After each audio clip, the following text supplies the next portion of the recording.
Assalamualaikum warahmatullahi wabarakatuh. Jadi untuk mata kuliah estimasi biaya pada pertemuan-pertemuan sebelumnya telah dibahas mengenai dasar-dasar dalam estimasi biaya dan juga bagaimana cara menghitung harga satuan dasar, baik itu merupakan harga satuan dasar upah dan bahan, kemudian satuan dasar peralatan, dan juga maupun untuk spesifikasi teknisnya. Jadi untuk pertemuan selanjutnya, mulai pertemuan 9 ini akan dibahas mengenai bagaimana penyusunan rencana anggaran biaya, di mana nanti pada akhirnya akan didapatkan suatu anggaran biaya atau total biaya dalam suatu pekerjaan. Berdasarkan definisinya, rencana anggaran biaya atau RAB adalah perhitungan banyaknya biaya yang diperlukan untuk bahan, alat, dan upah serta biaya-biaya lain yang berhubungan dengan pelaksanaan pekerjaan atau proyek tersebut. Tujuan dari pembuatan RAB itu sendiri yaitu untuk mengetahui harga bagian atau item pekerjaan sebagai pedoman untuk mengeluarkan biaya-biaya dalam masa pelaksanaan. Selain itu, supaya bangunan yang akan didirikan dapat dilaksanakan secara efektif dan efisien. Sedangkan fungsi dari RAB itu sendiri yaitu sebagai pedoman pelaksanaan pekerjaan dan sebagai alat pengontrol pelaksanaan pekerjaan.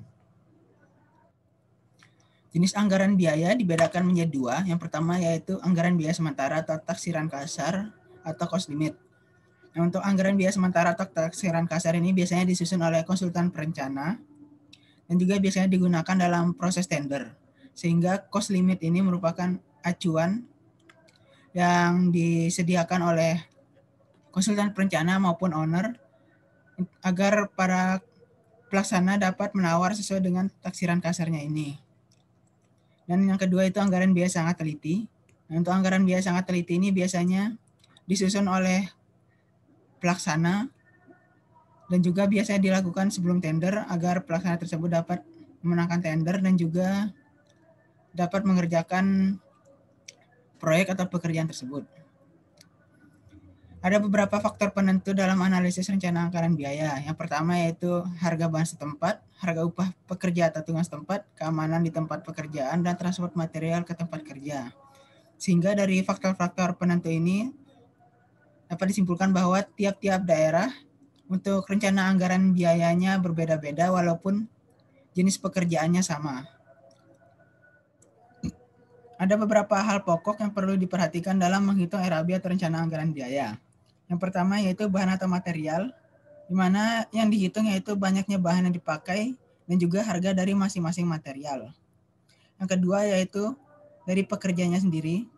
Dan untuk pekerja ini yang dihitung yaitu jam kerjanya dan juga biaya per jam dari pekerjanya. Yang ketiga yaitu peralatan. Untuk peralatan ini yang perlu diperhatikan yaitu jenis dan banyak peralatan yang dipakai dan biayanya juga.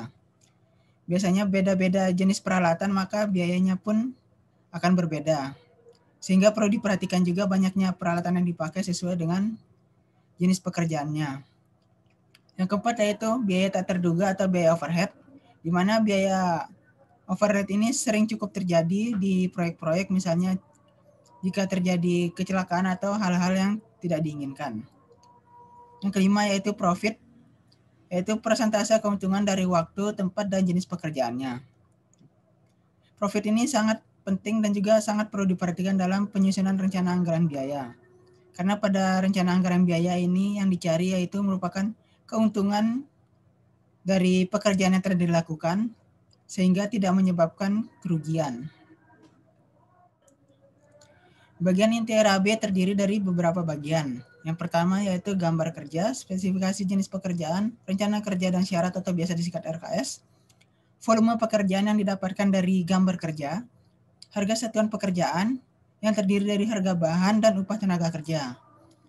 Perlu diperhatikan untuk harga satuan pekerjaan ini tiap daerah memiliki harga satuan pekerjaannya masing-masing sehingga harga satuan pekerjaan tiap daerah itu berbeda.